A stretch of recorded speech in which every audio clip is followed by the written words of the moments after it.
I think of it like from an opportunity standpoint, like it is not a scarcity game.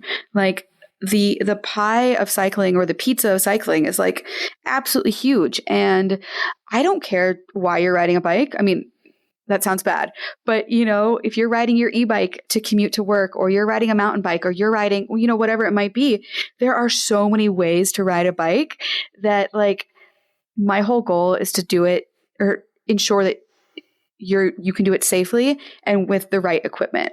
And I think a lot of us in the cycling world are coming from a scarcity mindset of like, oh no, but bikes are only a good thing, like they're a climate answer, they're a community answer. Like, they solve so many challenges that, like, I don't know. I think those of us that find ourselves being like, oh no, there's another inclusive group. Are they going to step on my toes? Like, no, not at all. Like, if anything, let's dance together and step on each other's toes and invite more people to the dance. It's a really messy metaphor, but you know what I mean? Like, more people being included is not a bad thing in any way, shape, or form. That's co-founder of All Bodies on Bikes, Marley Blonsky, on why including more people in cycling is a good thing, a net gain rather than a risk to existing communities and stakeholders. And she would know. All Bodies on Bikes is a movement to create and foster a size-inclusive bike community. Marley has leveraged her business savvy, her personal experience in cycling, and her knack for bringing people together to become a respected and influential leader, not only for body size inclusion in cycling, but also for more expansive inclusion in cycling in general. As someone who has lived and breathed difficult conversations in countless contexts, she shares some deep wisdom on belonging, community, and how to engage in the tough conversations that can pave the way to both. You're listening to the Be a Good Wheel podcast, the show where we explore what it means to be a good wheel by digging into scientific research and personal stories about human potential and performance. I'm your host, Amber Pierce. Today, we welcome to the show Marley Blonsky, a fat adventure cyclist, co-founder of All Bodies on Bikes, and an advocate for size inclusion and empowerment in the cycling community. Recently named to the Escape Collective's top 50 most influential people in American cycling, her story is a testament to reinvention. Marley was born in Dallas, Texas, and later moved to the state of Washington, where her passion for adventure truly took root. As a young professional in Seattle navigating a corporate career in environmental sustainability, Marley found solace in pedaling a bike. On the heels of a devastating divorce, Marley began commuting by bike for work, and what began as an escape from traffic and heartbreak soon blossomed into a lifelong love affair with cycling. As she explored this newfound joy on the bike, she became increasingly frustrated by the lack of size-inclusive gear in the cycling industry. After discovering that others shared her concerns, she embarked on a mission to champion inclusivity in the cycling industry for cyclists of all sizes, especially those in bigger bodies. From co-founding All Bodies on Bikes to gracing the screen in the Shimano film, All Bodies on Bikes, Marley's advocacy has established her as a respected leader in the bike industry and ignited a movement that changes lives in a very real way. When she isn't traveling the country to build belonging in cycling through her work with events, promoters, and brands, she advocates for active transportation in her own backyard. Marley now lives in Bentonville, Arkansas, a mecca for recreational cycling supported in large part by the richest family in America, the Waltons. A dynamic which, as you'll hear, makes for an interesting twist when it comes to bike advocacy. She also consults on size inclusion and diversity for major corporations, extending her impact well beyond the bike. Marley and I spoke back in January, and our conversation explores the importance of size inclusion, what it takes to build community, and what makes a community different from a group.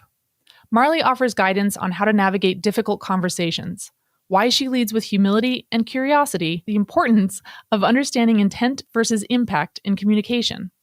She shares tips on how you can take action to create real change, and why something as simple as t-shirt sizes can make a difference.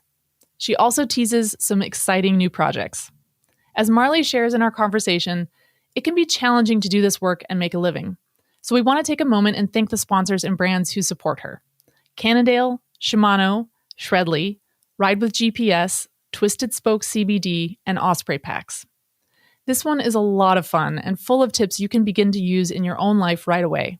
If you ever struggle to navigate difficult conversations or wonder how you can make a difference in the world when you're not an influencer, you're in the right place.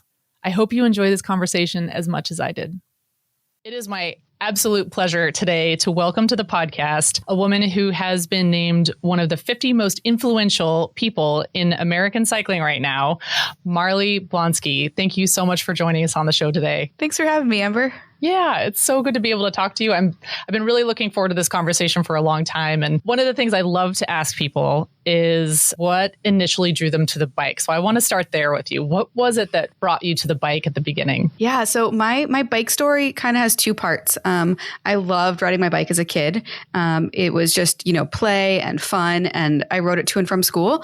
But that didn't get on the bike from, age 14 to probably 26 or 27. And so when I talk about, getting back on the bike, I'm talking about my adult years because there really wasn't any continuity there at all. But honestly, it was practicality and kind of looking for a sense of belonging. So I was living in Seattle and I had gotten divorced, kind of this earth-shattering, awful breakup. And I found myself living in a really, really dense part of the city. I was on Capitol Hill, which if you're familiar with Seattle, it's kind of, at least it used to be like the gayborhood, lots of young folks living there, and just having a car did not make sense. And so I was taking the bus to and from work, which was silly because it was less than 3 miles and it took like 45 minutes. Gotta love public transit. Right. And I was just seeing all these people riding bikes, like zooming past. And it was like, I'm wasting far too much time on this bus every day, but also like the people I wanted to hang out with and be around and date and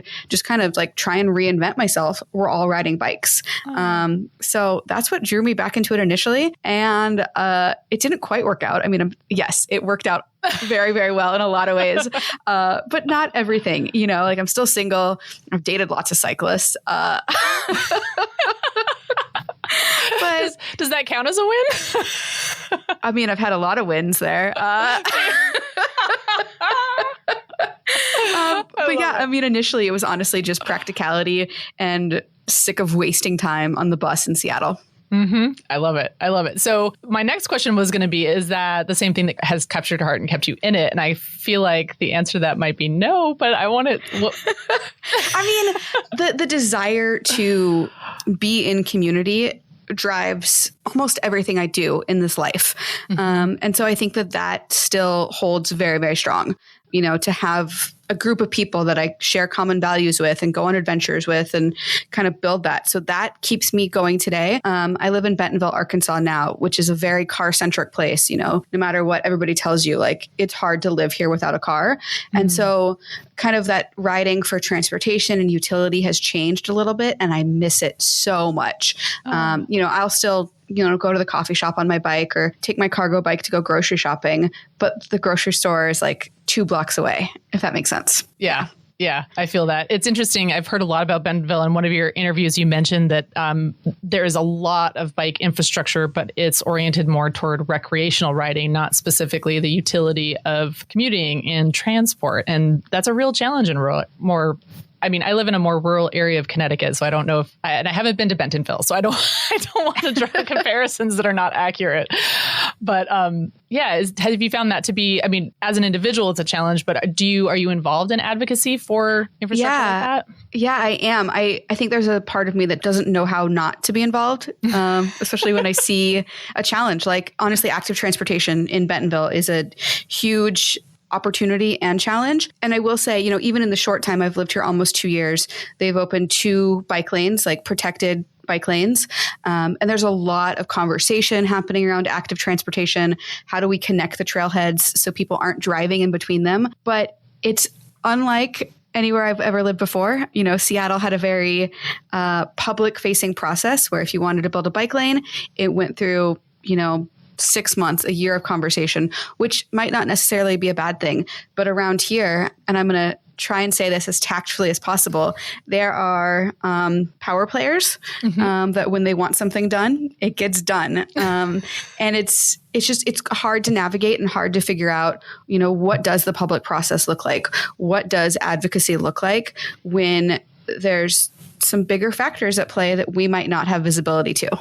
Yeah. Yeah, that's really interesting. And I think it brings up a solid point that what can work in one place isn't necessarily going to work in another place. Like you might find like an incredible model that's working really well in Seattle and you can't just map that onto anywhere else. 100%. Yeah. Yeah. It's been a learning curve. And honestly, and I'm sure we'll get into this, we've learned that with our All Bodies on Bikes chapters. What works in Denver might not necessarily work in a smaller place like Charlotte, North Carolina, or, Western Massachusetts. Each community is unique. And I think adapting to serve that is both a challenge and an opportunity. Oh, that's really interesting. Can you share an example of that? Like, what's one thing that worked in one place or didn't work in another? Yeah. So All Bodies on Bikes, we've got 11 chapters, soon to be 13, and we can talk about that. I can tease that a little bit. Yes. But they exist in both like big places. So we've got, a New York City chapter, a Chicago chapter, and then some more mid-sized places. I would say Kansas City, Denver, and then some smaller places, Western Massachusetts, Northwest Arkansas. And so, our bigger cities like New York and Chicago, there's just a challenge of, getting the word out and finding the folks for who All Bodies on Bikes is going to be meaningful. Whereas, like in Denver, there's an amazingly inclusive cycling community. There's a Femmes and Thems ride. There's a bunch of BIPOC rides and the radical adventure riders. And so figuring out where do we fit into that puzzle and how can we work together to both amplify those other groups and then also kind of be our own space. And then in smaller places like Northwest Arkansas or Western Massachusetts, figuring out, what are those community needs and have they ever had an inclusive cycling community and explaining what does that actually mean? What is a no drop ride? So it's just, I guess, scaffolding and figuring out what works where. And it's a continual learning process. Yeah. So it sounds like different levels of education are required in marketing just to get that. When you go into a place like Denver, there's already a level of awareness, right? It sounds exactly. like that you can kind of piggyback from. But that's an interesting conundrum and an interesting challenge. And I mean, even things as simple as pronouns. I took for granted living in Seattle and being in a lot of spaces where you were welcomed to bring your full identity, whether that's your gender identity or your racial makeup or just who you are and what you believe. You're encouraged to bring that. And, almost every ride started with introductions, including pronouns. Yeah. And around here, people look at you like you have three heads when you say, I'm Marley, and I use she, her pronouns. There's kind of a, well, duh, why are you telling me this? So there's just a lot of education that needs to happen. And I took a lot of things for granted. Yeah. Yeah. Do you find, and to me, that's honestly, I'll be honest, like I've been on a learning curve with that too, because it wasn't something that was as commonplace or as well understood as it is now. And I wish I had understood it sooner than I did. Have you found any friction with trying to educate in the community? I mean, what has worked and what hasn't with that? I mean, yes and no. I look at it similar to like education on size inclusion. Mm-hmm. And I try and just approach it with empathy. If your lived experience is as a cisgender heterosexual person who's never been confronted with questions of your gender identity or, encountered folks that you're aware of who are questioning this or, why size inclusion matters. I'm kind of jumping around. Yeah. You might not even consider those things. And so I think it's easy for us to get defensive or these people are just ignorant, but I think it's oftentimes just not being exposed to it. And so, yes, there has been some friction, but I think approaching it with empathy has allowed, us to build bridges instead of tearing them down and build those relationships, which I'm not going to lie, it's not always easy to approach things with empathy and to explain to somebody why I don't, support XYZ brand because they don't have, even an extra large. It's one of those things where I feel like I shouldn't have to explain it, but you do. And that's just the reality of it. Yeah. Yeah. And I think I always try to start from the framing of like assuming good intent. Yes. Until proven otherwise. Yes, exactly. And it doesn't always prove out. But I think in most cases, people genuinely have good intentions. And to your point, somebody who hasn't experienced that kind of marginalization, they've never had to think about it. So it's never entered their awareness. And so, yes, the fact may be that they're ignorant of it, but it's also not necessarily out of an ill intent. Exactly. And malice. And, I will admit there's a lot of privilege that I have that I'm able to approach these conversations like that because, I'm cisgendered. I can pass as straight. I can pass in a lot of these places where, if my skin was darker or my gender identity was not in alignment with my external how I present, people might not take me as seriously or be as willing to listen. So just acknowledging that, like, it's privilege that lets me approach it with empathy. My existence isn't being questioned as a human. Yes. And there's a lot of folks for whom that's not the case. And I wouldn't expect them to approach those conversations with empathy or assuming good intent, because they might not have good intent if I didn't, if I wasn't who I am, if that makes sense. Makes total sense, because for some people, if you're assuming good intent and the intent is not good, it's not just a matter of misunderstanding. There can be an actual concern for physical safety. And that's I feel like that's not something that I've really had to deal with in my life, as, and because I am cis, hetero, white woman. And that, I think it's incumbent upon us to learn proactively so that we don't leave it to the people who are feeling marginalized and a threat to their own safety, physical or otherwise, to educate us on that. On the other hand,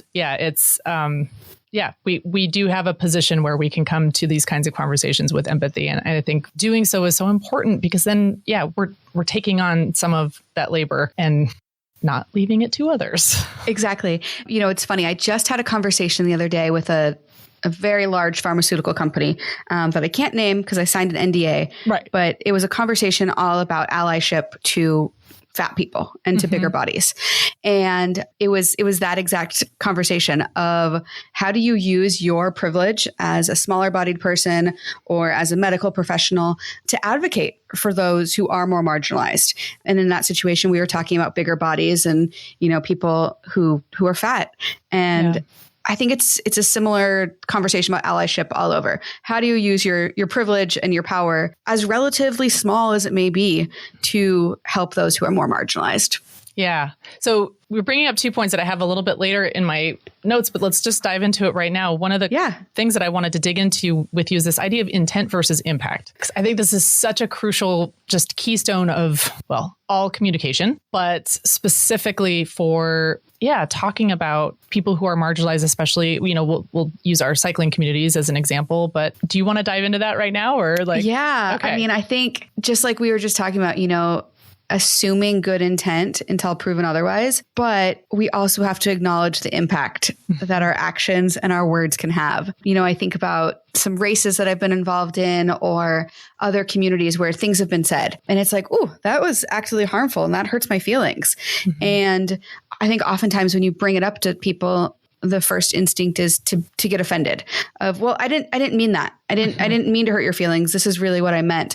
And, I think we've all been there. Our gut reaction is to get defensive, but I would really encourage folks to, take a deep breath, and it's okay to apologize and say, hey, I acknowledge I screwed up and I realize the impact this might have had. And so acknowledging your impact, I think, is huge. And then bringing it back to, well, what was the intent with that? Was the intent to be size inclusive? And maybe you just didn't quite do enough. Maybe the vendor that you thought you were working with, you thought went up to 3X and they only went up to XL, or, maybe a button wasn't clicked to make those extra sizes available. It can be as simple as something like that, where, it's not life or death for anybody.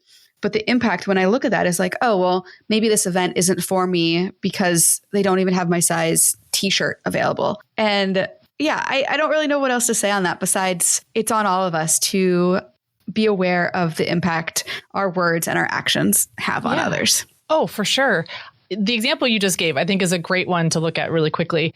This event might not be for me because they don't even have t-shirts in my size. Like, somebody listening might think, well, what's the big deal? Like, why would that, yes, we can see that there might be impact with that, but I want to call something out here, which is that you might have good intent and you might say something that hurts somebody else. And it may, cause some, what seems like small amount of harm.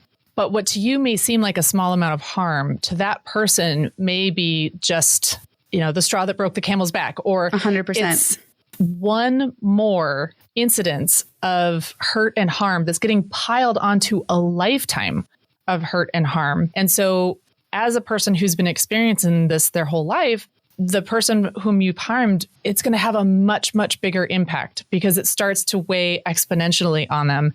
And so your transgression, whatever it may have been, and even if it was of good intent, the harm that you see isn't necessarily going to match the weight of the impact of that person's whole lived experience. And I think that's really hard thing to remember. Yeah. And that's such a good point. And I think, the t-shirt is a perfect example of that, where I have literally chosen not to attend events because they didn't have swag that fit me, or the jersey provider they are choosing to work with doesn't even make my size. And so to me, like, that feels like a clear signal that, like, oh, somebody like me isn't welcome at this event, when that might not be the case at all. There might be existing relationships that determine, who they use for jerseys. It might be any number of factors. But like you said, it's that lifetime of being told, you're too fat to be a cyclist. When you can't even wear the signifier that's like, hey, I'm part of this group and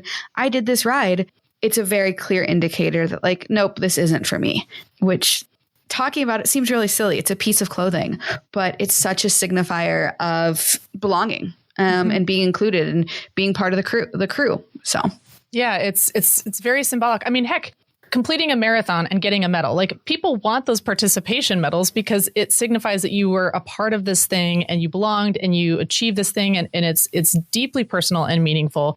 What if you ran a marathon and, they made medals that didn't fit over your head? Like, I mean, It's just, and to your point, it's that, it's one more event where one more time they're telling you in one way or another that you don't belong. And why would you put yourself in that position to go through that? Why would you subject yourself to that hurt again, if you don't need to, and you have a choice in the matter? Yeah, exactly. And it's something I've been thinking about a lot, because I do have the choice of the events that I do. I mean, obviously my sponsors ask me to go to some, and other events will reach out to me and ask me to be there. And in those, I feel a little more, I guess, leeway or permission to not bug, but to ask the event organizers, hey, I see that you're working with XYZ company. I know they make up to a size 6X. Can you please include those on the size, or like on the available sizes? But if it's just a random event that I'm going to as a normal person, it's a lot harder to make that ask. And I extrapolate that out to, your everyday rider who might be registering for an event. I'm in this position where folks know me as being kind of a loudmouth for size inclusion and for asking for these things. But I imagine if you were let's call it what it is. Leader. A leader. Yes. A leader in size inclusion. Thank you. Can you tell I have some insecurities over this? But if you're just like an average everyday person, like, how do you even start? It's a lot. I think it's easier to just be like, oh, nope, another event not to put on my list. So, yeah. Well, you have established yourself as a leader, so you definitely have that voice and that leverage. And if it's hard for you, I can only imagine how hard it would be for somebody who's just rocking up and, maybe looking at their first or second event and feeling like, oh, hey, I just noticed that they don't include my size on the race registration or the participation jersey or whatever it is. And that would feel deeply uncomfortable to bring up. So thank you for doing that. But also, I think this is a great opportunity to encourage folks that, like, if you are attending events, if you're involved in your community, these are conversations you're allowed to have, even if you're not an influencer. Yeah. And even if you're not a bigger bodied person, one of my biggest tips for allyship to bigger bodied folks is, look at the brands that you love to wear. If you were 1, 2, even 3 sizes bigger, could you still wear that brand? And if the answer is no, I'd encourage you to look towards another brand that is size inclusive. Or, if you are attending an event and you notice that, oh, wow, the event shirts only go up to an extra large, can you say something? Is there an opportunity for like comments of, hey, please include bigger sizes? Like, you don't have to be in a bigger body to advocate for those changes. Yeah. And even if there's not a place for the comments, I'll just throw out there that there is usually a way to contact either the event director or the event promoter. They always have contact information on the website. And even if that's not the right person to connect with initially, that person will know who to connect you with. So that's always a good starting place if you can't find, some other place to leave a comment or feedback, because that's their job. And Marley is a really well-known leader in this space. But in some way, we are all influencers with our wallets. Yes, 100%. Honestly, you more than me, because I'm not paying for most of the things that I'm getting. So yeah, that's true. Right. So the people who are paying those event registration fees, those race promoters and those directors, they want to grow their events. They want to have more people at their events, and it behooves them to hear this feedback from folks. So yes. Yeah. But, I'd encourage you to do it with kindness, assume good intent, because, being the squeaky wheel, you get the grease, but I like to do it with a smile on my face, because you're still going to interact with these people at future events or when you go to their race. It's really nice to be like, hey, I was the person who emailed you about getting a 3X. Thank you so much. Yeah. And those are the interactions that leave lasting impressions, I think. Yeah. Yeah. And I don't want to leave this conversation without addressing the intent part of it, because I think that's an important piece too. And you touched on this, that when something you say with good intent lands differently than you intended and ends up causing harm, that hurts. And I feel like I can speak for a lot of people in saying that most of us like to believe ourselves to be good people. Mm-hmm. And the idea that you might hurt somebody when what you said was with good intention is difficult to confront, because it sort of forces you to question that part of your identity as being like, well, it's kind of like, well, I can't do racist things because I'm not a racist. Well, you might not consider yourself a racist, but I have done racist things, and I don't want to believe that I'm a racist person, but I certainly have done racist things. And yeah, it doesn't necessarily mean that I'm a bad person. I may have done all of those things. I think I did all of those things with good intent, but the impact wasn't what I intended because I had some level of lack of understanding. And I just want to throw out there that as painful as it is sometimes to think, like, I just want to reassure folks, like, you can still be a good person who does occasionally cause harm. I feel like that's the case for pretty much most people on the planet. Yeah. I think about friendships, relationships. I think at various points we all inadvertently cause harm to our loved ones or our friends or somebody else. And, taking a step back and saying, yes, I screwed up. Mm-hmm. Like, how do we make this better? How do I acknowledge the impact that this had on you? And how do we move forward? Maybe not moving on because that harm is still there, but how do we make it better? And how do we move forward from here with a shared understanding? Yeah. Yeah. So taking that step, and I'll say even just in personal relationships, one of the things I found really helpful is to stop myself from defending the intent. I know that my intent was good, and I just really want to get that out there to defend myself. But if I can just pause that for a second and attend to the impact first. Okay, how did this actually impact you? This actually hurt you. Clearly, my intent wasn't to hurt, but I don't need to say that yet. I can just be like, wow, I see that really hurt you. You just validate that. And then a sincere apology goes a long way. An attempt to repair, right? Take it a step further. What can I do, in this moment or in the future to repair this harm if possible? And then once you've attended to the impact and the harm and you've apologized and attempted a repair, then you can come back and say, hey, I just want you to know this is what I intended. I didn't want to hurt you. But if you start by defending the intent without acknowledging the impact, it creates this vicious cycle where neither person is hearing the other. And I don't know. Is that something that you've experienced yourself? Oh yeah, 100%. And while you were speaking, it got me thinking about the impact of social media. Oh my gosh.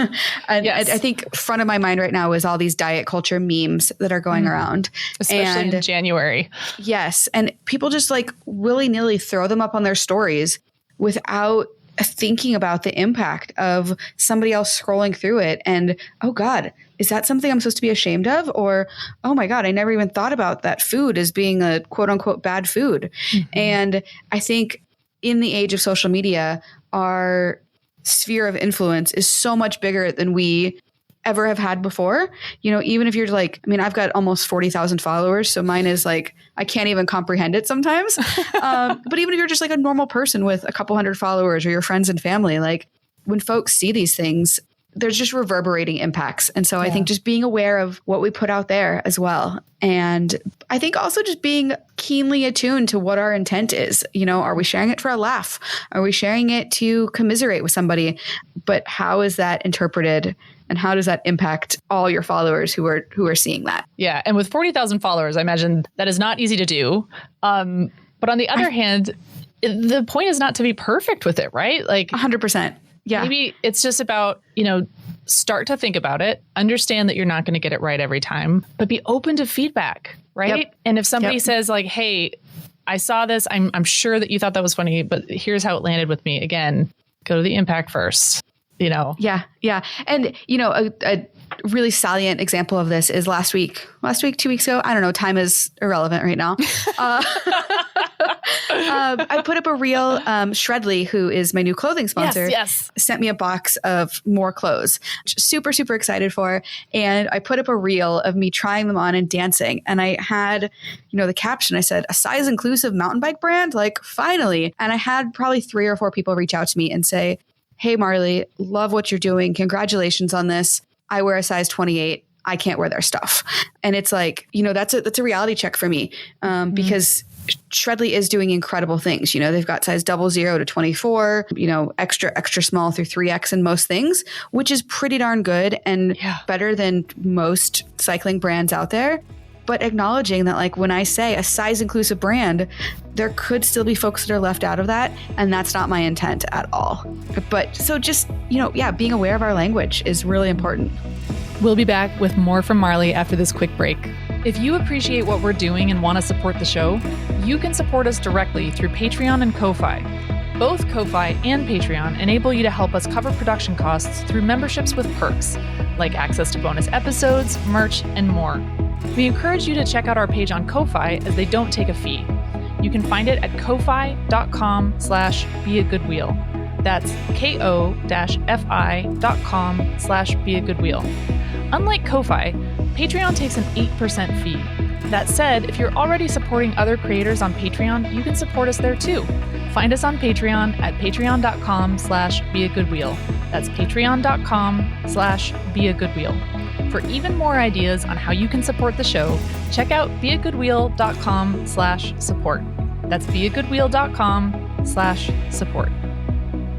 If the idea of being a good wheel resonates with you, check out the Be a Good Wheel community at beagoodwheel.com/community.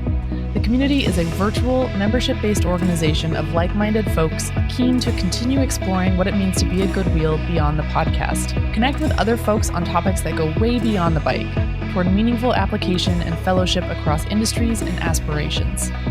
Fuel your curiosity and inspiration by joining today. Learn more and join us at beagoodwheel.com/community. That's beagoodwheel.com/community. And now back to our conversation with co-founder of All Bodies on Bikes, Marley Blonsky. Well, I think that everything that you're doing with All Bodies on Bikes is hopefully increasing awareness and a sense of belonging for people in bigger bodies in the cycling community. That's my hope.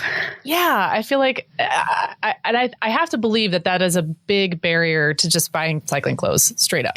100%. You know, I think about, and I told this story recently, I wrote a blog for Adventure Cycling about what to wear. Because I think a lot of folks getting into cycling have no idea. And it's so funny to me now that, like, bike shorts, you can't see this on a podcast, but, like, I'm using quotes as bike shorts because, like, they're back in as, like, an athleisure item. So I feel like I have to specify when I say, oh, you know, wear bike shorts. Like, you should probably wear padded bike shorts if you're, you know, going any distance. But it made me think about my journey to getting cycling clothing. And for my first probably 5 years of riding bikes, I didn't have a pair of cycling clothes or padded cycling shorts. I finally found a pair at Goodwill, which is kind of gross. But also whatever. They're clean. They're clean. Clothing gets washed. It's fine. Yep. But that was a real barrier for me. You know, the first cycling kit that I had that actually fit wasn't until 2020 from Machines for Freedom. And it was like this light bulb moment of, oh, now I understand why people wear this Lycra nonsense. Like, it actually feels good when it fits you and allows you to ride further and longer without worrying about seams or clothing or any of those things. Or getting a stomach ache just because you've got a band in the wrong place. Like, yes. 100%. Shout out to bibs. I wore just like regular shorts for a long time. And I feel like they were always rolling down under my belly. And then I tried bibs and I was like, oh, this solves everything. Oh cool. They solve so many problems. For me, it was when I started, shorts were always like, if it was a women's kit, it was shorts. And if it was a men's kit, it was bibs. Yep. And I remember the first time trying bibs going, oh my gosh, I don't have a stomach ache when I ride. Yeah. What? Yeah. Like, I thought I had like nutrition problems or I wasn't fueling or hydrating. No, it was literally just the shorts. It's so funny. And I will say, not to be self-promotional, but to be a little bit self-promotional. Yeah, go for it. We literally just released the All Bodies on Bike cycling kits. So we did it with a brand who makes everything from kid sizes all the way up to 6X. For reference, I wear a 2X in their brand. So it's pretty true to size. But we got to pick out the items that we wanted. And it was like, yeah, we're going to have jerseys. We're going to have long sleeve. We're going to have a vest.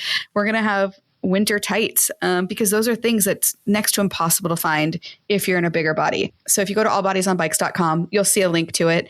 And those are open to the public to buy. Love it. So yeah, be part of our community, be part of the crew. All we ask is that you don't be a jerk while you're wearing it. So. Fair enough. And this is a great opportunity to influence with your wallet, folks. So yes. Take note. Yeah.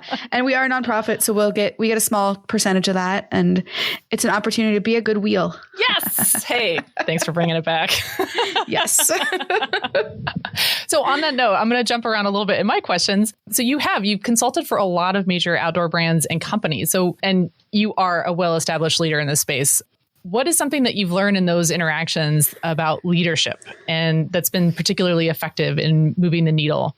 I love this question. And I think it's just to approach with humility. It's really easy when you've been on like magazine covers and, you get named to the 50 most influential, which we can talk about that later. But yes, that's so cool. Silly. But to ask questions, to figure out, obviously when I go into a brand, my goal is to get them to have more extensive sizing and to make products for bigger bodies. But before I go in, guns blazing and say, this is what you should do, I try and find out, what challenges are you facing? What market are you trying to reach? Have you ever tried or explored extended sizing before? And oftentimes what I'm finding is that a lot of these brands have had it on their development roadmap for years, and they have, dipped a toe into it and it didn't sell well, or, they started exploring it and just never took it further. And so, we think we know the answer to something just from the outside, and there's usually so much more to the story. And so just exploring and approaching any conversation with curiosity and humility, I think has allowed me to have some success in this area. Oh my gosh, I love that. I feel like that's advice that like we should apply to so many aspects of life. Like, yeah, approach with humility and curiosity. Like, I feel like I'm just going to stick that Post-it on my computer. But especially when folks are, looking to you as an expert and as a person that they trust, establishing that they also have knowledge and they are the experts in their own brand. And so how can I help influence that? How can I make their brand appeal to a broader audience? I don't have all the answers, but together we can come up with something. Oh, I love that. It's such a collaborative approach. Like, you're not just coming in guns blazing, like, here's how you got to do things. You're taking time to understand the context of where they're coming from too, which. Yeah. Cause there's some, especially when we talk about extended sizing, there's some very real economic challenges. There's merchandising challenges. Old Navy is a great example. I don't remember, maybe a year or two ago now, they came out with this campaign of size equality. And the idea was they were going to have every style from size 00 through 40 available in store and online. And it was like just a blanket approach. And so you had stores in Northwest Arkansas getting the same merchandise as stores in Denver or stores in Seattle or Portland. And when you look at the demographics of who lives where and body sizes, it's not distributed evenly like a blanket. Yes, there are larger bodied folks everywhere, but there's higher concentrations in certain areas. And so it makes sense to have, maybe more sizes in the South, in the Midwest, where people tend to be bigger. And then, maybe in some of those other markets, the Denver, the Seattle, the Portland, not having everything, as much as that sucks for those people who live there and want everything, it helps ensure more success. And, there's other elements there of advertising and marketing and social media. There's a couple big brands right now who have recently in the outdoor space who have launched extended size stuff. But if you look on their social media, you would have no idea. And so I'm fully expecting those to go away. Right. And they're not going to do it again next season because nobody's buying it because we don't know it exists. Mm-hmm. So. Yeah. Yeah. And I feel like that's such a tough aspect of any time you're dealing with product and forecasting demand, right? Because like you said, even with the Shredly line, like if you build it, will they come?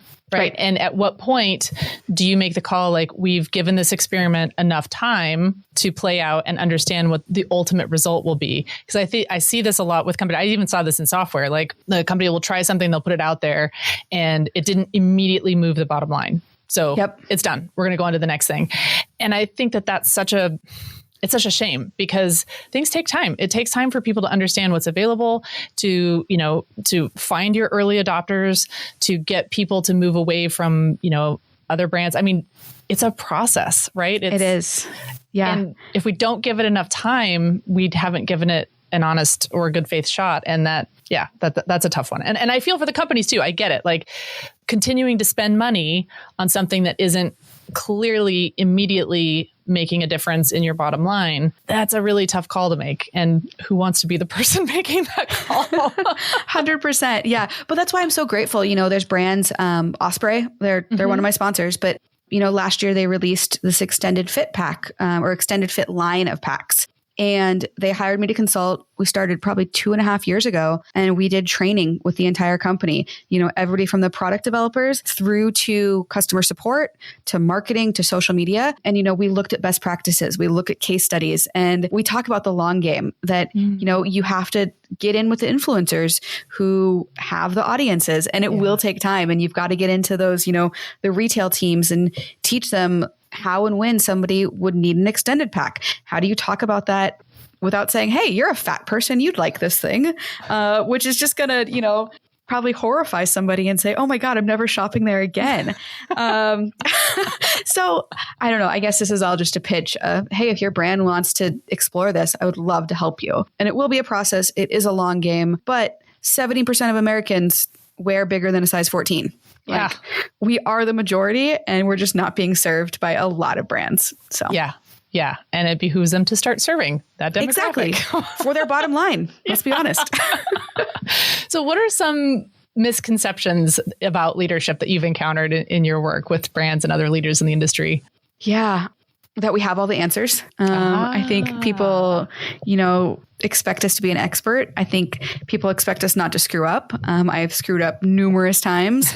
And I think, and maybe this is getting way too personal, but I think it goes along with, having all the answers, but that we're all financially successful. And right now, that's probably my biggest struggle, is trying to, getting All Bodies on Bikes off the ground as a nonprofit and trying to find funding, which, it's a two-sided thing, at least in my life, where most of my money right now is coming from being a quote unquote athlete or a sponsored athlete. That's where most of my paycheck comes from, but I'm not rolling in the dough. I might have beautiful bicycles from Cannondale and beautiful clothes from Shredley and, new helmets and lights and, top of the line equipment, but that doesn't pay my bills necessarily. And so I think there's a misconception there that those of us who are doing this work have all the answers, we've got it all together, and that, we're making a ton of money off of it.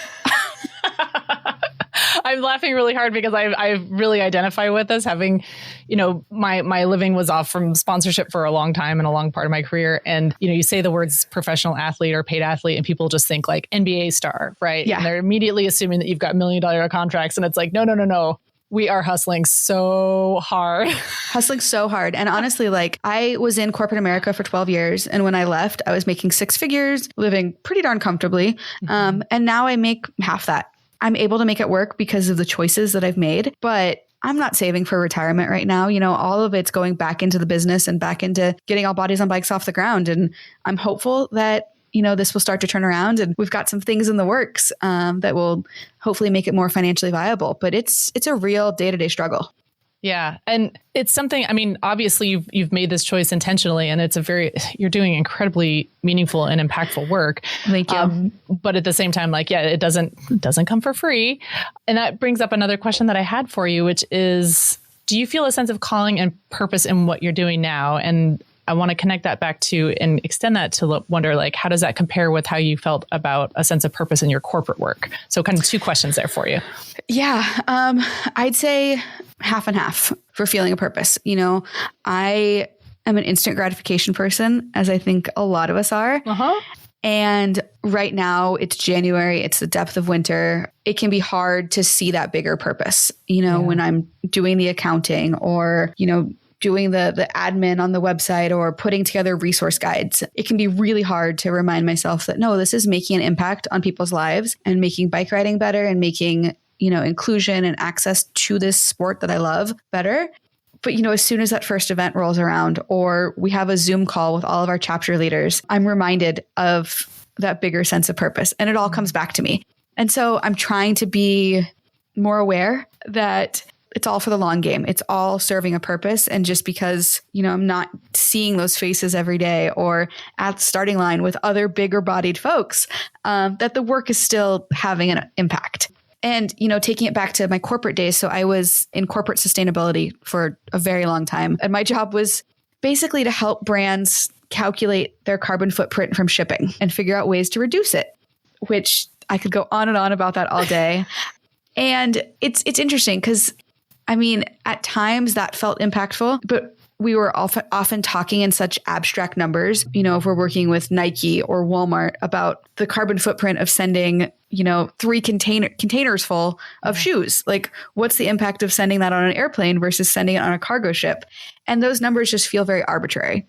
Versus now, it's like, I get messages from folks on Instagram all the time saying, you've inspired me to get back on a bike, or you've inspired me to, go with my kids around the block. So it's a different level of impact, but I think both felt purposeful, if that makes sense. Makes total sense. Yeah. With the carbon offsets, you can't see carbon dioxide and you can't see the offsets. You can see them on paper. And you know that they're real. It's making a difference, but it's not as tangible in the same way as having an actual real person take the time to send you a message on Instagram about how you've just directly changed their life for the better. Exactly. Yeah. And I have a really hard time reading those messages and internalizing it. And again, just something that I'm working on is gratitude for those folks who take the time to reach out to me because, I think about back early in my cycling career, Lael Wilcox was and still is one of my heroes. And I remember writing to her on Instagram. I think it might've been an email at that point, and she wrote back. And that gave me such validation and happiness. And I have to remind myself that folks look to me the way that I looked to my heroes. Yeah. And it's really humbling, and just keeping that at the forefront of this is why we do the work that we do. Yeah. Which is not easy to do on a day-to-day basis. And, you gave this beautiful description of leadership as not necessarily having all the answers, not necessarily having it all together the way that people on the outside looking in might think. But I think that there's something really beautiful, inspiring about that too, because it reminds people that you don't have to have it all together and you don't have to have the answers, and you might not feel your sense of purpose every single day. And all of those things can be true. And you can be one of the 50 most influential people in cycling in America. You can 100%. Have such a real impact, even in the middle of all of that doubt or confusion I think, it goes back to having a really solid purpose. And for me, that's, a mission and a vision to expand access to cycling for people in bigger bodies. And if I can relate the work that I'm doing, as mundane as it might be, or as big as it might be, to, does this help further the mission? Does this allow somebody who weighs 400 pounds to find a bike that's safe for them? Things like that. And that's what I think keeps me going, even through all the murkiness and the uncertainty and all of those things. Yeah. Well, you guys heard it here. If Marley's work has impacted you in any way and you thought about it, it's crossed your mind, give her a shout out, send her a message, because, the people that you look to as leaders are people too. And hearing from people that what they do makes a difference. Oh my gosh, it's a game changer, and it really does mean the world. So don't hesitate to send that message. And whether it's Marley or somebody else, let them know that they're a good wheel for you, because it really does make a big difference. Yeah. And it's exhausting always, being in the limelight or being looked to as a leader in this space. Yeah. I feel like you're about to make me cry. But yeah, we are people too, and we have our bad days and we have our good days, and just letting us know that you see the work that we do. Oh my gosh. Yes. Is huge. Yeah, it can feel, especially in this age of social media, it can feel like you're screaming into a void, right? Out into the internet ether. And, that people out there forget there's a real person on this side of it. And it's easy to forget that there are real people out on the other side of the ether who are receiving your work and feeling genuinely and positively impacted by it. So yeah. Well, for what it's worth, you've been a great wheel for me. Well, thank you. So thank you for all the work that you do, because I've certainly benefited from it big time. And I know I'm not the only one. So that's been one of the, and I've talked about this a couple times on other places, but that's been one of the most surprising things to me is the reaction or the response from the pros who, as I would consider myself an average cyclist. Like, I think I have pretty good bike handling skills, but like speed, I'm average, if not below average. Anyway, not the point. From hearing from the pros, whether it's Ellen, Noble, or Payson McKelvin, or just so many folks who have said, thank you for bringing these conversations. Yes.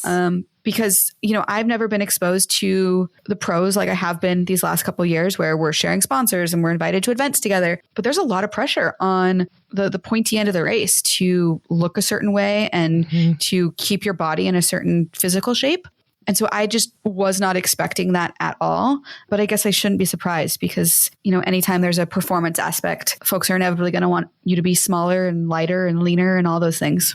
Yeah, big time. And I experienced that myself, and it was really difficult for me personally, but I have a lot of thin privilege. And so what I was experiencing was very different. And I think one thing that you can, again, I'm painting with a broad brush here, but I feel like this is a fairly accurate statement. Like, anybody who makes it to the pro ranks really loves bikes. Like, they just love bikes. And when you really, really love something, it's so much more fun and meaningful to share it with other people. And so the more people that you see coming into the sport and loving bikes too, and sharing that love for the bike, I think pros can seem very aloof, but when in fact, they just genuinely want to share love of bikes. And I think for the pros who are struggling with trying to achieve a certain, body type or look, and then maybe being close to achieving that, or maybe achieving that, they're not in the best position to credibly encourage, all bodies on bikes in the same way, because people, like I could say that and people might look at me and be like, well, you have no idea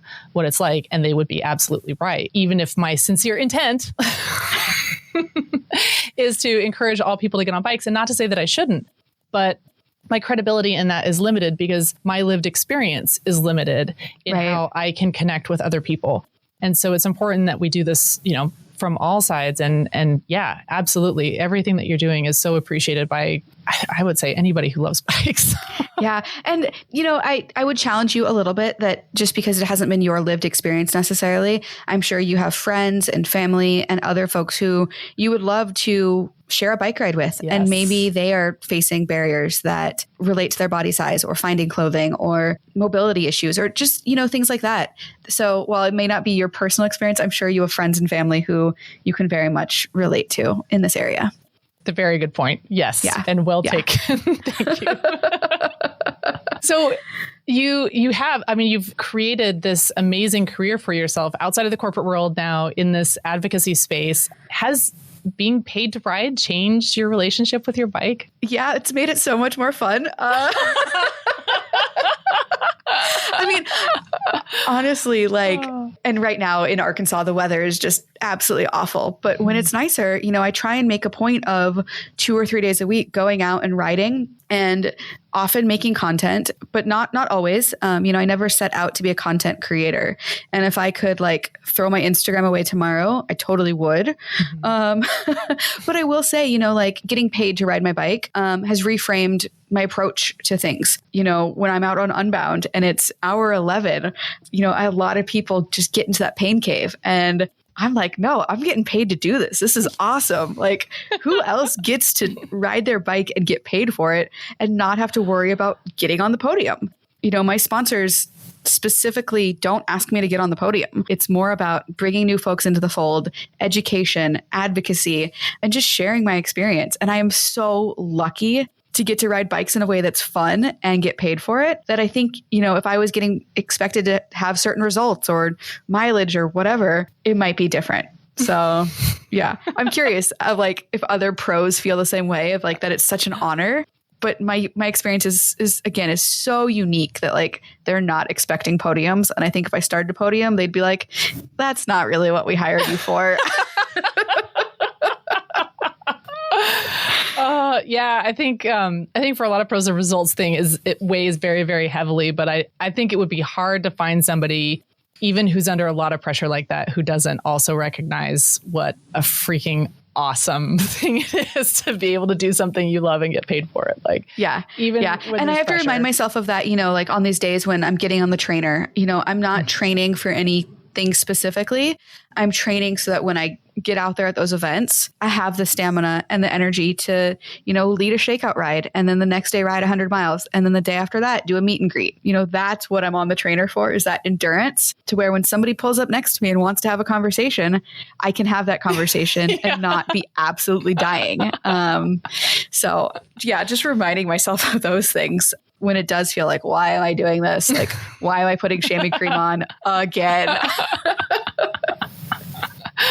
Oh man, I feel it. And for those listening, if you guys ride indoor trainers or a Peloton bike or any kind of a stationary bike, highly recommend the chamois cream. If that's not something that has been a part of your life, cannot recommend it enough. I got a message on Instagram the other day. I was like, hey, there's no dumb questions, because I'm about to do some writing.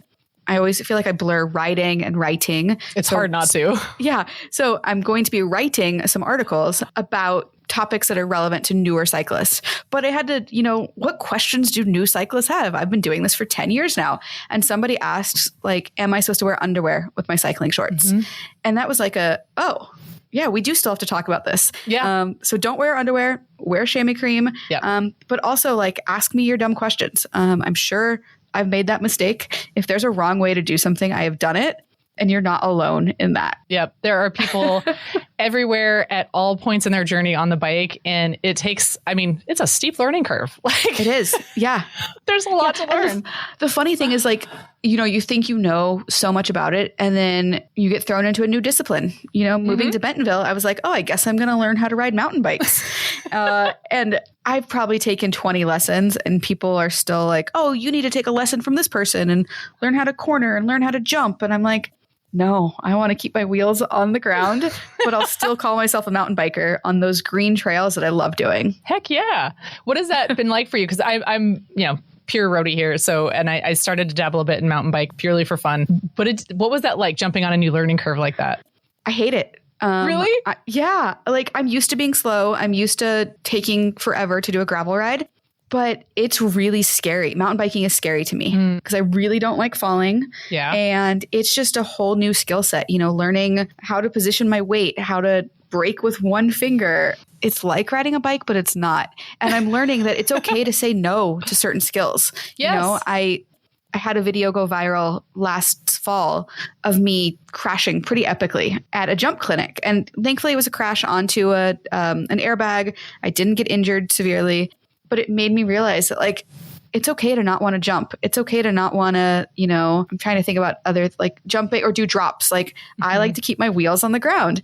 And that has been hard, telling people, no, I don't want to go on your group ride because I want to do my easy green trails that I like doing. Yeah. So, yeah, that's so legitimate. And I think that I'm so glad that you brought that up, because I think that can be such a big misconception of, cycling is this wonderful opportunity for growth. Yeah. But you get to choose the ways in which you grow.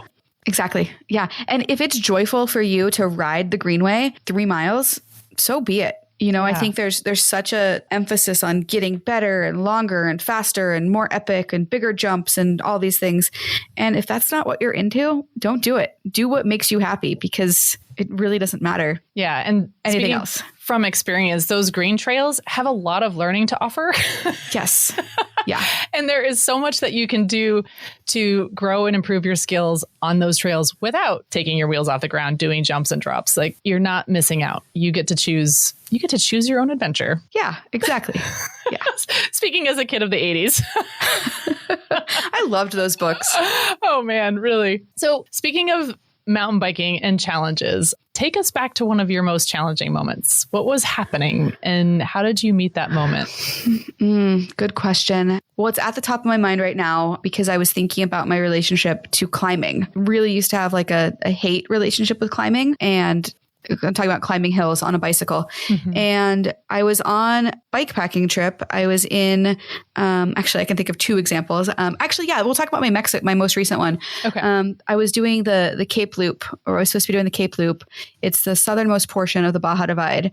And it's about a 300-mile loop. I was doing it with a couple friends from Seattle, a couple people I had just met, and we were planning to do it over 7 days. And we got out there on the first day, and the first day was just a lot of climbing on very loose, I would call it dirt, almost sand. And it was like 85 degrees, and I just hit a wall. And I realized I was not in the physical shape to do this ride. I was not in a good mental space. And that if I was to continue, I would be a danger to myself. And my friends would not be able to get in the mileage that they wanted to complete this trip. And I found myself, I was like maybe 15 miles in to what was supposed to be like probably a 45, 50 mile day, sitting in like the shade of a cactus tree is not a thing, a cactus, overheating, dizzy, and just pretty darn miserable, really questioning, what am I doing out here? I was so far over my head. And my friends had gone up ahead, and we had a plan to like regroup at certain points, but I had no way to communicate with them to tell them that I was not okay. Oh, that's scary. And it was really scary. And so I laid down, I was in the shade, and I ended up falling asleep for about half an hour. And I came to because a car was driving by, and they yelled out the window, like, I forget, like they basically said, "Are you okay?" in Spanish a number of times, like, because I clearly was not okay. You were so not okay. I was so not okay. And thankfully I was able to tell them, I came to and thankfully I had plenty of water, but I was able to tell them, yes, I'm fine. I'm going back to town. If you see my friends who were probably 10 miles ahead by this point, like give them this note. And I wrote them a note just saying, hey, I'll meet you guys in, I forget what town we were going to, I'll meet you in Todos Santos. Like, I don't know how I'm going to get there, but I'll figure it out. Oh my gosh. And so just like kind of this epically challenging moment of, I can't do this ride. Like, it is unsafe for me to continue this ride. Yeah. What are my next steps? And so turned around. Thankfully, I was going downhill at this point, made it back to the town, and found internet service and realized, okay, I'm in Mexico. I have 7 days. What am I going to do? And so for the next couple of days, I ended up taking the bus to Todos Santos and met my friends there, and we camped on the beach. And, they explained like, no, it was really challenging for all of us. And I kind of made a plan that I was just going to do the rest of the week by myself. They were much more experienced bike packers in just a different level of physical shape. And even though we were planning to quote unquote party pace it, my party pace was not the same as theirs. And so it was, the physical challenge of I can't do this ride. And the mental challenge of I thought this trip was going to go one way in my mind, and I was going to be spending it with these people, and to have to pivot and say, well, I guess I'm spending the next 7 days by myself. And it ended up being kind of an epic adventure. I took the bus to a couple more places along the route. And then I said, screw it. I'm going to get a really cheap Airbnb in Cabo, and just had an incredible 5-day vacation in Cabo on the cheap. But yeah, I think that was probably one of my biggest, both physical and emotional and mental challenges was that bike packing, and then regrouping and reframing everything to still make lemonade out of lemons. Yeah. I mean, I'm still kind of stunned and trying to get over the fact that you solved the problem without a smartphone. How does that happen anymore? Well, okay. To be fair, when I turned around, went back into the town, I got a super cheap motel. I think it was like $10, and they had Wi-Fi there. And so I guess I did technically have a smartphone, but those initial steps of like, okay, I'm going to write a note to these people. I know. And it does make you be so much more resourceful when you don't have a smartphone, can't communicate to these folks. And it's like, it's going to be okay. Like they all knew that I was self-sufficient. I knew that they were self-sufficient. And we had all kind of agreed going out there that like, if we get separated, like at the end of the day, we are all on our own. And so we all had like the SOS, like the spot tracker device and all of that. And so that's smart. Yeah. Yeah. No, that's impressive. So I really admire your resourcefulness just from a practical perspective of like, I'm going to handwrite a note, like #analog life. That's amazing. Yeah. And then also getting yourself back to town, and not lost on me either is just making that decision to stop and recognizing, and not pushing yourself past that point, because it could have been, it could have been that you were like, no, I have to push through this, because I think that's an easy mentality to fall into in cycling, because I think that is something that's very, very common, is like, oh, look at these Tour de France riders who are like bloodied and mangled in a barbed wire fence, and they get back on their bike and they keep going. Like, that's the cool thing to do, to really stop and say, no, like, this is serious. I need to take care of myself. Like, that takes a lot of fortitude right there. Yeah. It takes a lot of just throwing your ego away. And yes, I wish we heard more stories of failure and more stories of changing plans, because I mean, that's what normal people have to do. We don't have a crew of medics looking out for us, or, I even just think about people on the Great Divide, which is on my list of rides to do, but, just pushing through unsafe conditions, and those are the stories that get the airtime. And I wish we heard more of just the normal, no, I quit, or I turned around, or I regrouped, or I went 5 miles in one day and that was fine. Yeah, but those aren't the sexy stories, and those aren't the exciting stories. No, but they might be the smartest ones. Honestly. Yeah. Yeah. Yeah. I can think of so many times over my career where there were moments where I really should have stopped and I didn't. And I look back on it now and I just think that was so stupid. And in the later half of my career, when I was older, arguably wiser, I made more calls like that, where it was like, no, this is stupid. I'm not doing this. And I agree with you. I wish we talked more about that, because glorifying pushing through when comes at genuine harm to mental, physical, and emotional health, it's not okay. And it's not something we want to glorify. Yeah. I just read a story of an quote unquote experienced hiker who was found frozen to death on like a day hike in Vermont last week. And nowhere in that story did they mention, it was sub-zero freezing temperatures and it was unsafe to hike at this time. It was like, oh, this guy just went out for a day hike and he was so experienced, and then he called for help and then they couldn't rescue him in time. And it's like, yeah, you might be experienced and you might have the physical fitness, but sometimes there are just physical conditions when we should not be going outside and we should not be taking on these adventures. Yeah. You hear stories like that and you can typically kind of trace back like, okay, well, this was maybe not the smartest decision. And then this was maybe not the smartest decision. And any one of those decisions in and of itself was like maybe questionable, was, maybe gray area, but probably not that bad. But when you start to stack them up, then you end up in potentially catastrophic circumstances. And yeah. And for me on that trip, it was just a decision-making process of, okay, the next water refill is 15 miles ahead. It's 85 degrees out here and it's 9 o'clock in the morning. It's only going to get hotter. Yeah. I'm already dizzy. Like, when you start putting all those things together, it's like, there's no combination for success here. Like, this is going to end poorly if I don't change what I'm doing drastically. Yeah. So how did you manage the emotional side of that? Because that couldn't have been easy.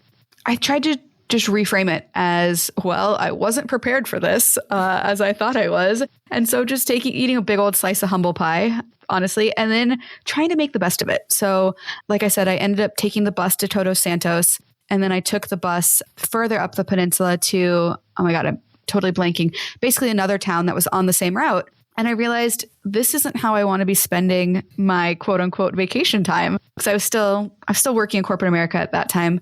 And basically just kind of going back to the drawing board and saying, okay, this is my circumstances. How do I make this better? And I guess getting those like quick dopamine hits again of, making the decision to go to Cabo, getting the cheap Airbnb. I got on Tinder and I went on a couple like spontaneous dates. And so, yeah, I think accepting that my trip was not going to be like I thought it was. And it was kind of embarrassing because I had a number of sponsors who were expecting me to write blog posts about my time on the Cape Divide or the Cape Loop, and having to go back to them and saying, actually, this isn't quite what happened. Do you still want the content? And a couple of them were like, no, don't worry about it. Like, have fun, whatever. Yeah. But yeah, I think just that reframe and then finding other ways to fill my bucket. And yeah, I still had intense jealousy. Ryan Doozer just came out with a video of his time on the Cape Loop. And there's sections that I'm just like, oh man, I wish I could have experienced that. And so it's still on my list of trips to do. But I also know that adventure might have to look different than other people's, because it does take me longer to ride places. As a bigger bodied person, I need to consume more water. There's just some realities of my cycling experience that might make my adventure have to look different. Yeah. That reframing technique, that is not easy to do. And that is definitely a skill. Where do you think that you learned how to do that and how to do that kind of on the fly the way you did? I had kind of a crappy childhood. We moved a number of times. There were often circumstances that were out of my control. And so I think I've just kind of been forced to reframe my mentality a number of times to where it's like, I could sit in this misery of being the new kid in school yet again, or I can reframe this and say it's an opportunity to reinvent myself or to find new friends or to try a new sport or to try something new. So I think, I learned it out of necessity. And then it's kind of become one of my best skills, I think, is reframing things. It's interesting to me now as an adult, as I reflect back on my life and my childhood, how a lot of things that I sort of feel like, oh, I just had a knack for this thing. I now look back and I'm like, oh, or that period of my life when this was happening. And that was maybe actually like a really effective, coping strategy. It's so interesting. Is that something that you've reflected on more as an adult, or do you think you were aware of it as it was happening? Definitely came on as an adult through a lot of therapy. I used to just say, oh, I'm resilient. And I had a therapist, tell me, yes, you're resilient, but it's because you had to be. It was a survival technique. And so, realizing that as an adult, like, oh, I'm really good at making friends, or and I think this plays into All Bodies on Bikes hugely, is I often felt excluded, or, I often felt like I was the outsider. And whether that's because, I was the only Jewish kid in my school, or, one of the few bigger bodied kids, I was always keenly aware of who was included and who was not. And I think that has hugely impacted my approach to things as an adult and my intentionality in creating All Bodies on Bikes and how we lead rides and just how we talk to people and how I interact with the world. So I think what started out as a survival technique has become one of my superpowers, honestly. Yeah, big time, big time. And here's to good therapists, right? I mean, nothing like good therapy. Seriously.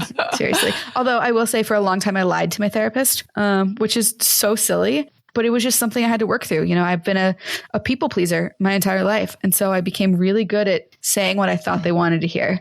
And thankfully, I finally had one that was like, you're not telling me the truth right now. And I don't know why that's the case, but I'm going to continue to tell you that you're not telling the truth until we get there. I feel that so hard. I felt like growing up, I had just a lot of social pressure, not from any person or anybody in particular, but just in general, of like the most important thing is to be likable. And therefore do whatever you can to make sure that people around you like you, and do whatever you can to not disappoint anyone. And it's funny that you said that, because it just brought me back. I'm like, oh yeah, I totally did that too. Like my first years in therapy, I was fully spinning things because I wanted my therapist. I wanted to be the patient that my therapist walked away from. And they were like, oh, that's my favorite patient. Like exactly. I was like on a quest to be the favorite patient, not on a quest to like deal with my own stuff. I still struggle with it, like uprooting my life and moving to Bentonville. I think I'm just now starting to come out of that people pleasing, because I wanted people to like me. I wanted approval. I wanted to be included with the change makers and the people driving cycling culture. And I'm starting to realize that like that might not be where change gets made. And I'm kind of beating my head against a wall trying to get them to like me and to be included, when there's a whole population of folks who don't give a crap about what's cool, but who want to ride bikes and want to feel included. And that's where I should be focusing my efforts. I'll be damned who likes me and who doesn't, like it really doesn't matter. It doesn't, but it's so much easier said than done, right? Yeah. Especially when it feels like they hold the keys to power and to resources and to making change happen. But it's like, how do I balance those two while serving my community and the folks who need All Bodies on Bikes, and, the folks who have the keys to the castle, as it might be. Yeah. And while preserving your own mental health and quality of life. I mean, there's that part. Yeah. Oh, it's so fun. It's a lot. It's fun. This brings up such a good point. And this is, we talk a lot about inclusion, and I'm sure that folks listening to this podcast have definitely heard, DEI, diversity, equity, inclusion. And we're talking about including bigger bodies, all body sizes in cycling. But there's a huge difference between inclusion and belonging, right? Yeah. Yeah. And this is something that I think about a lot because, I think inclusion is the first step. It's being invited to the group ride. It's being invited to the conversation. But belonging is knowing that you can bring your whole self, that you don't have to worry about being left behind. It's like, no, they know that I'm slow. They know that, these are my opinions on things, or this is what I bring to the table. And, belonging is being able to say those things and having your opinion heard and listened to. And so, what we strive for with All Bodies on Bikes is a sense of belonging, that these spaces were designed with you in mind and that you can bring your full authentic self to an All Bodies on Bikes event or to a meetup or, whatever it might be. And that, yeah, you feel included, but you also feel like this is for me. I belong here. And it's a fine line. I feel like I can feel it inside when I'm included for the sake of being included versus it's like, no, they actually want me to be there. Yeah. Feeling belonging. Somebody, I apologize. If I had the reference, I would share it, but I don't remember it. If I remember it, we'll put it in the show notes. But I heard somebody somewhere say that inclusion is being invited to the dance. Belonging is being asked to dance. Yep. And I feel like that's a really good analogy because you did an excellent job of articulating it. And like getting the invite is one thing and being there is one thing, but being there and then feeling awkward about being there it's not belonging. What are some things that, let's say, maybe folks who are already involved in their local communities can do that you've seen work in terms of increasing opportunities for belonging? Ooh, this is a good question. I wish I had answers ready to go. I think it's making an effort to get to know folks that are there, as simple as having a conversation, as asking someone's pronouns, getting to know their story, remembering their name when they come back a second time, that they're not just, another number that goes on your grant reports. If we had 36 people at 18 events or whatever it might be, but learning their stories, incorporating their feedback into future events, asking their opinions on things, setting aside your ego and your ideas about how something should look and, getting that feedback from the folks that you're inviting and actually taking it into account. Yeah, I think those are all things that can be done. And there's no one magic cure-all, but I think it takes genuinely caring. And, if you're just inviting somebody so that you have a Black person or a fat person at your event, don't do it. Yeah.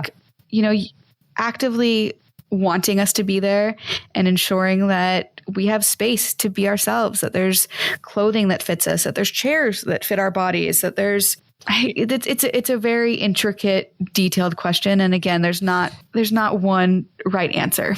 No, and the best way I can say it. No, I think that's a great answer in and of itself, because there's so much nuance. And going back to what we were talking about earlier, there's no one right answer, right? Because belonging in one community might look one way and belonging in another might look different. Can you think of, and if you can't, that's totally okay, but are there any myths that you find yourself having to bust over and over about increasing belonging in cycling? Yeah. I think the biggest one is that people that are slow are beginners. That's a good one. It doesn't necessarily, it ties in indirectly to belonging and inclusion. But if I have one hill to die on, I think it will be that not everybody who's slow is a beginner and not every beginner is slow.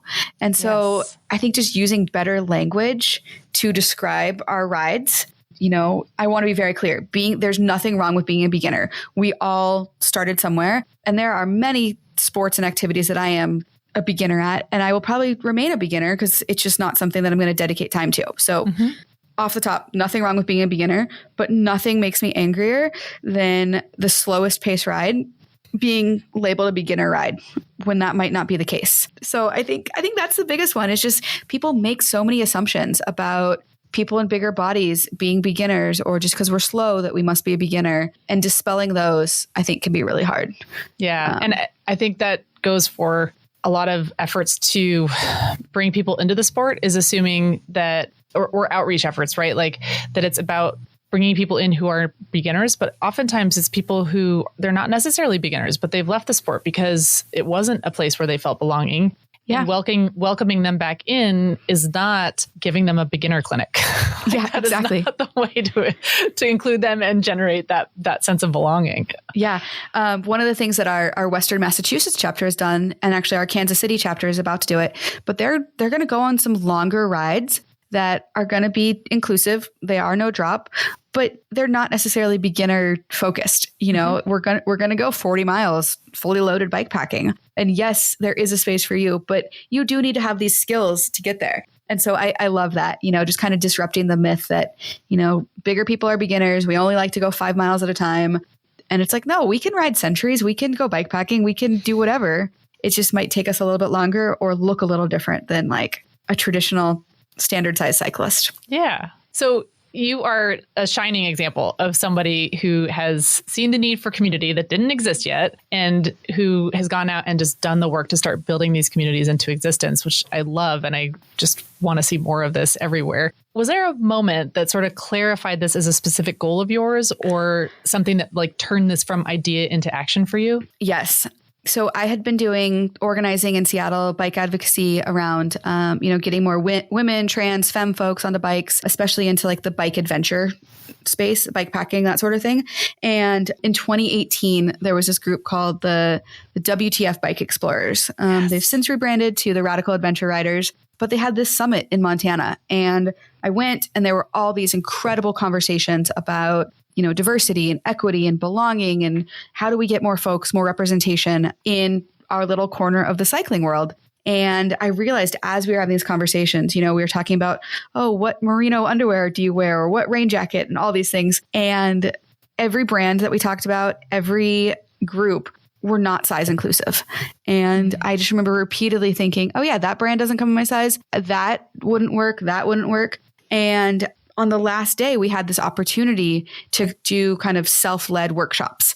And I raised my hand and I said, hey, I'd love to talk about size inclusion in cycling. And about 10 people came to my group and we just started talking about the barriers that we faced. And I realized, holy shit, I'm not the only one facing these issues. There is an opportunity here to educate and to do better. And honestly, my driving focus at that point was clothing. I didn't have a raincoat, like a cycling raincoat. I think I had one pair of shorts. But I was just like, this is not right. Yeah. And so that was really the galvanizing moment. That's amazing. So you saw the need, and then you also saw that there was kind of like a critical mass of other people who, And I think part of it too was the energy around these other inclusive communities that were forming and, finding success and kind of building their own pathways and realizing that like we didn't have to stay within these boundaries that like the traditional cycling world had set up for us. We didn't have to join the cycling club that all wore Lycra. We could wear jean shorts. We could, load up our bikes and go into the mountains and do our own thing. And so it was almost like an impetus to like, I don't have to ask for permission to do this. Like I can start this on my own. I love that. And I wanted to ask about how intersectionality has informed your work. And you've already done a really good job of illustrating examples of that through this conversation. But I think this is another good example of that. Maybe it seems that seeing the advocacy work of other groups and other marginalized groups and people in the cycling industry was part of what galvanized your work. Is that an accurate way of framing it? 100%. Yeah. Yeah. And then just even learning from other groups, Black Girls Do Bike, huge organization that has women of all sizes and shapes and income levels, and seeing how they're getting organized. And actually, like Ride for Racial Justice has informed a lot of the work that we're doing. And so Kaylee, my co-founder, and I, we try and be keenly aware of our privilege in this. We are what are considered small fats. So there's like this size spectrum or the fat spectrum. And, I think about if I weighed 100 pounds more than I do now, would these bike brands take me seriously? Would I be sponsored? Would I have the same opportunities? And so bringing in that intersectionality, there's also a lot of intersectionality with the disabled community. A lot of the barriers bigger bodied folks face, people with disabilities face, and how do we break those down? And so recognizing that like my lived experience is not the same as somebody else who might have the same height and weight as me, but, is a Black woman. Like our lived experiences are very different. And so recognizing that like their experience is just as valid and there might be additional barriers that I can advocate for with my privilege. If that makes sense. Makes so much sense. I think there's so much that I can take from this, that our listeners can take from this, because none of us is a monolith. And so much of the encouraging thing about this, I think, is a lot of the solutions that we're looking towards and we're working towards are solutions that solve things for a number of people who have been excluded from the cycling industry. I hate that we always use the passive tense in that because there's a lot more intentionality in that exclusion, but it's just a little too complicated to point fingers. From an opportunity standpoint, like it is not a scarcity game. Like the pie of cycling or the pizza of cycling is like absolutely huge. And I don't care why you're riding a bike. I mean, that sounds bad, but if you're riding your e-bike to commute to work, or you're riding a mountain bike, or you're riding, whatever it might be, there are so many ways to ride a bike that like my whole goal is to ensure that you can do it safely and with the right equipment. And I think a lot of us in the cycling world are coming from a scarcity mindset of like, oh no, but bikes are only a good thing, like they're a climate answer, they're a community answer. Like they solve so many challenges that like, I don't know. I think those of us that find ourselves being like, oh no, there's another inclusive group. Are they going to step on my toes? Like, no, not at all. If anything, let's dance together and step on each other's toes and invite more people to the dance. Amen. It's a really messy metaphor, but you know what I mean? Like 100%. More people being included is not a bad thing in any way, shape, or form. No, this is not a zero-sum game. This is a more the merrier situation, which is a super cheesy way of putting that. I can't believe that was what came off the top of my head there. But yeah, I think there's no such thing as too much sense of belonging. Like even as, I'm a professed roadie, I'm not good off-road, but I love riding off-road. I love trying different things. And to me, it's like they're all different flavors of fun. And there's, as you're describing, there's no right or wrong way to ride a bike. There's no right or wrong bike. I think your slogan is one of the best I've ever heard for anything related to cycling ever. It's, all bodies on bikes are good and all bikes are good, or I'm not quite getting it right. All bodies are good buddies. Yes. All bikes are good bikes, and all rides should be celebrated. Yes. I love that. And I mean, like little caveat there, as long as your bike is safe and working, like fair point. Then it's a good bike. Fair point. Yeah. But take that safety piece. There's so much hand wringing over e-bikes, and is it a real bike ride if you did it on an e-bike? Like who cares? Like, it's not taking away from your experience at all. No, I'm a huge fan of e-bikes for what it's worth. I love e-bikes, but that's only one example. I think you're right. There's just the hand wringing is totally unnecessary. Bikes are awesome and they're all fun. Yeah, I love it so much. Yeah. What is something that has really surprised you about building community in the cycling world? I think the most surprising thing about building community is how easy it has been in some regards people are hungry for inclusive rides. They're hungry to feel like they're a part of something. And we put out our first Instagram post. This was back in Seattle. And this was before All Bodies on Bikes existed as an organization. It was just a concept. People just showed up. It wasn't necessarily the folks that I expected to show up. It was, people who look like they're in a traditional body, or who ride a fancy bicycle. But people are really, and part of this could have been because we were coming out of COVID and lots of folks were hungry to just be in community again. But just the response has been overwhelmingly positive. I think that's such a great answer that it was easier than you may have thought. What crossed my mind earlier when you were talking about, all the different things that bikes can be to people, I think also one of the things, they can be an antidote to loneliness. Yes. And what you were just describing really reminded me of that, because I think, especially as adults, it's really hard to make friends. Like, we're not in school anymore. We're not thrown in with like people our age and, on a daily basis, serendipitously running into somebody with whom you have something in common is it's not easy. No, especially coming out of COVID. And like, I stopped drinking within this past year. And like bars and breweries were a big sense of my friend group. And so, bikes have been truly a saving grace for me. Yeah. One thing that I do want to talk about real briefly is, we throw around the word community pretty loosey-goosey. And I think there's a real distinction between a group and a community. It's similar to like belonging and inclusion, where it's a fine line and it's a little bit gray at times. But to me, the true definition of a community is people who care about each other's well-being.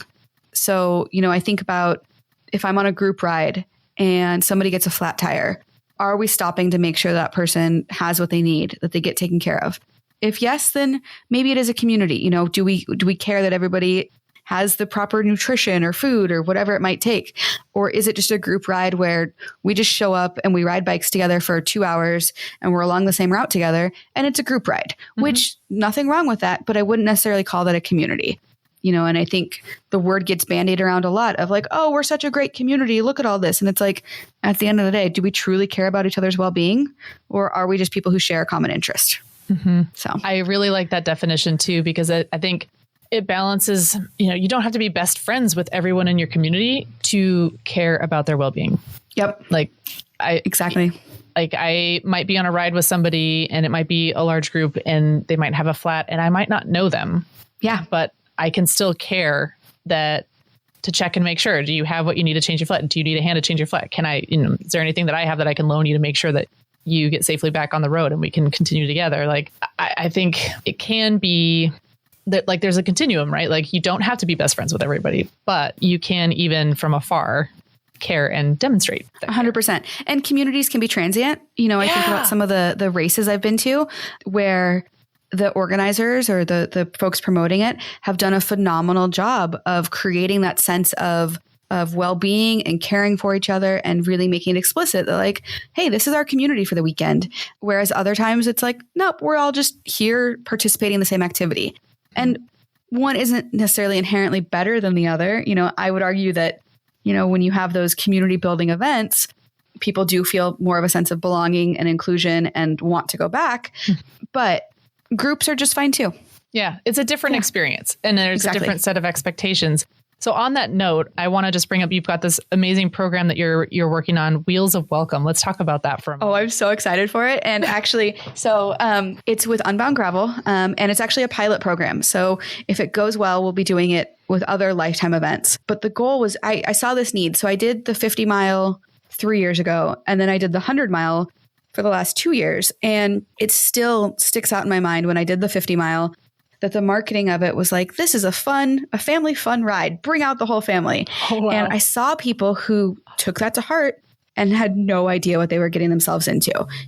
People who were on their old mountain bike that hadn't seen the light of day in 20 years. And here they were taking on 50 miles of gravel in Emporia, Kansas, which if you've ridden Unbound, it is challenging. And even for those 25 and the 50 mile, it is self-supported. The course is not marked. And there's just some like basic level of preparedness that you need to have going into that. And so I pitched it to Lifetime. I said, hey, I would love to do a program for the 25 and 50 mile distances to help folks feel prepared and ensure success. Because, Unbound is already kind of like, I think of it like the Super Bowl of gravel. It's like the big kickoff to the season. Every media outlet is there. Like whoever wins it, that can be like a fast track to sponsorships. It's a big thing. And since they added the 25 and the 50 mile, I see that as kind of like a gateway to folks who might be gravel curious or event curious, but like, oh, is this really right for me? And 25 and 50 miles, especially there, it's not that hilly. I mean, there is some elevation, but it's not that bad. It's a really approachable distance, but there is work that needs to happen to make it feel approachable and to make it feel like you had a successful day. So basically I pitched to Lifetime and I said, hey, I want to do this. Can we do it? And they said, yeah, there's no money for it, but maybe there will be. And I was like, okay, don't really need to be taking on another project that doesn't pay me, but I believe in it so much that I'm doing it. And so basically where we're at right now, the lottery just closed. We'll be sending out an email to everyone who got selected for the 25 and the 50 and offering this program to them. And so basically we'll have 2 webinars where we'll go over all those things I just talked about, bike and tire selection, what you need to carry, what to expect day of, hydration, nutrition, navigation, just all those things that like you can figure it out on your own. But it's a little bit easier if somebody's like, hey, here's what Ride with GPS is. Here's how to use it. All those things. And then when we get to Emporia, we're going to do a shakeout ride specifically for those folks, because oftentimes shakeout rides are like 20 miles long. But if your event distance is 25 miles, you're not going to do a 20-mile shakeout ride. Let's be real. And then just a happy hour as well. So hopefully these folks who have, been on these calls together, we're also going to have, I don't know if it's going to be Facebook or Slack or what it's going to be yet, some sort of community where folks can ask each other questions and kind of create this community. And then when we get to the ground in Emporia, having a meetup. So folks are like, I know you. We're in this together. So I love this so much. So I did do Unbound one year, and it is gnarly. It is really challenging. And I don't say that to be discouraging anyway. It's just that what you've described, if you're prepared, it can be phenomenal and empowering and fulfilling. But if you're not prepared, it is extraordinarily remote. Yes. And it is gravel, and the gravel is rough gravel. Like, for folks who aren't familiar, gravel cycling is where you're not riding on the road and you're not riding on mountain bike trails, but you're riding on roads that are unpaved, and those can run the gamut, right? I know I've ridden in Vermont gravel, and sometimes the Vermont, quote unquote, air quotes, gravel roads are so much smoother than the actual paved roads. Like, yep. Same with Colorado. Easier. I'm like, this isn't gravel. This is champagne. Like, yeah. But then you get out to Emporia, Kansas, where this event takes place, and it is really, really challenging and rough terrain, which is totally doable. But it was extraordinarily challenging for me, and I was coming into it with the benefit of having been able to pick the brains of a bunch of athletes who had either, completed it successfully or even won it. And I could not believe how much kind of logistical planning went into it to make it a successful thing. And that doesn't have to be something that scares somebody away from the event, which I love, because you're basically saying like, nope, let me give you all the tips and tricks so that, Exactly. Because there's nothing worse than having folks go to an event that you love. And I love Unbound. And last year was a prime example.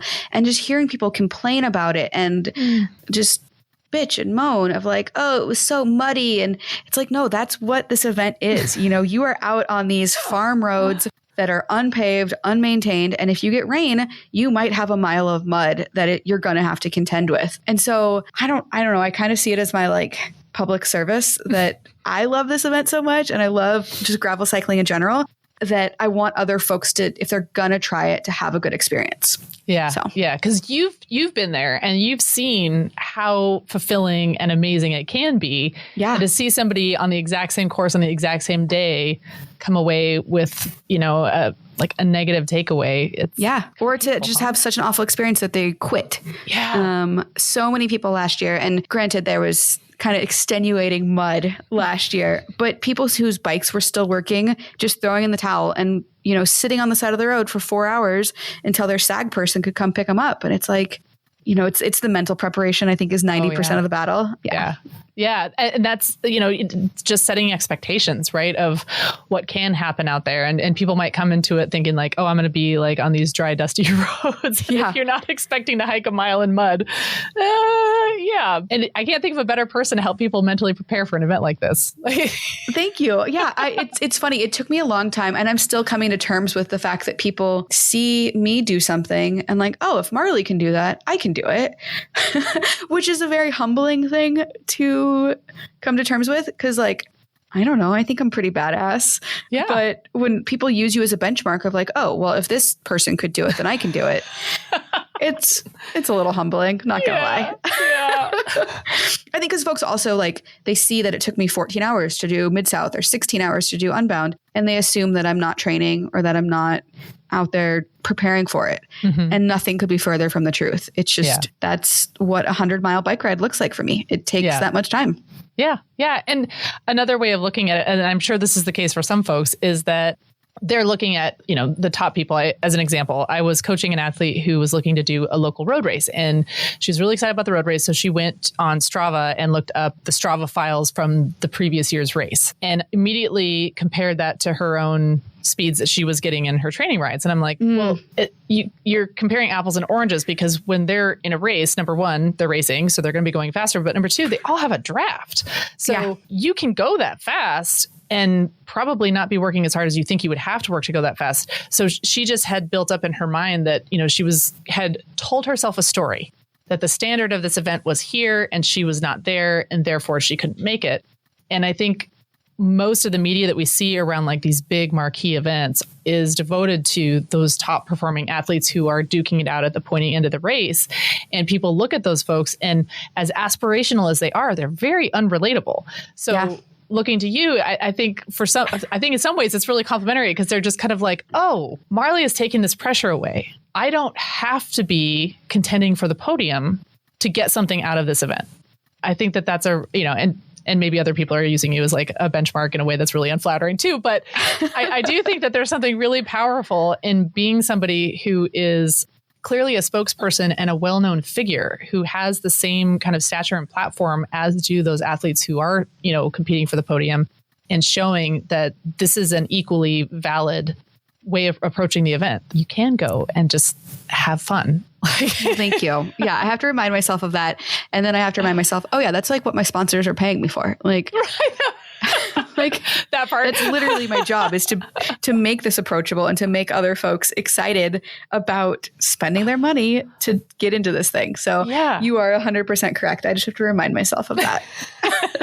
Here, happy to help. So what are some other events that you've done that you've really enjoyed, and which ones do you want to go back to?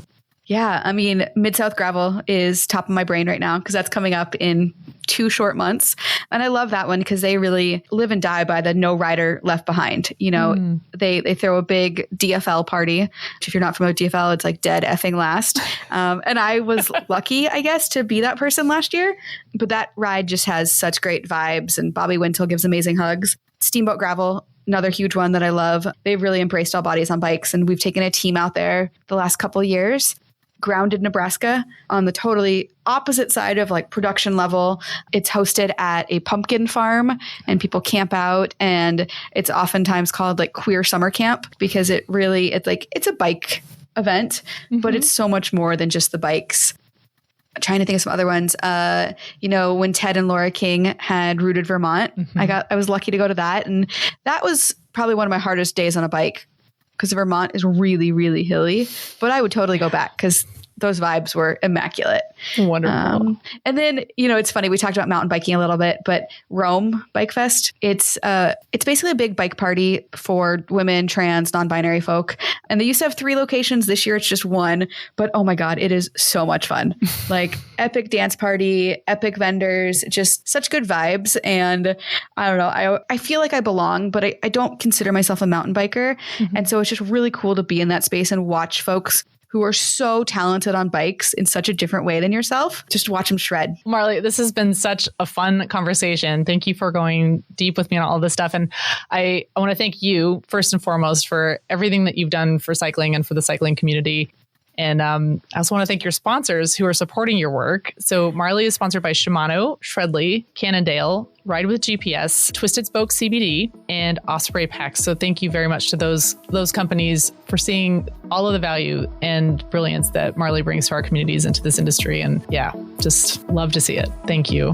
Thank you for this great conversation. It can be hard to dive in like bite-sized sound pieces that people want. So I appreciate this a little bit longer format and hope folks appreciate it too. Thank you, Marley. Thanks, Amber. I just love the motto of all bodies on bikes. All bodies are good bodies, all bikes are good bikes, and all rides should be celebrated. There have been many times in my life where I felt I didn't belong in a group or community because of a story in my head that I didn't meet some imaginary criteria. I'm not smart enough to belong here, I'm not fast enough to belong here, I don't have the right clothes or gear. You get the idea. As someone who loves bikes, it breaks my heart when I encounter folks who love to ride but believe they don't belong because they imagine they don't meet some arbitrary set of standards that they've made up in their head. We so often assume that we don't belong because it feels safer than the threat of being rejected. It's important to step back and challenge those assumptions for ourselves, as well as to do what we can to help others feel comfortable reaching out to connect and find belonging. Since speaking with Marley, her line with Shredley has launched, and we've linked it in the show notes along with her Wheels of Welcome project and other organizations she mentioned. Be sure to give her a follow, and if you can, make a donation to support All Bodies on Bikes. Thank you for joining us for today's episode. If you loved today's show, remember to subscribe and leave us a 5-star review. The Be a Good Wheel podcast is produced by our wizard behind the curtain, Maxine Philibong. Find all published episodes and sign up for our newsletter at beagoodwheel.com. You can also listen wherever you get your podcasts. Support for the show comes entirely from listeners like you. Support us on Ko-Fi and Patreon to get monthly Q&A episodes, official Be a Good Wheel merch, and more. You can submit questions for Q&A episodes at beagoodwheel.com. We encourage you to check out our page on Ko-Fi. Unlike Patreon, Ko-Fi doesn't take a fee, so 100% of your support goes to the show. Go go to ko-fi.com/beagoodwheel. That's ko-fi.com, ko-fi.com/beagoodwheel. Learn more about how to support us at beagoodwheel.com/support. Until next time, thanks for listening, and thanks for being a good wheel.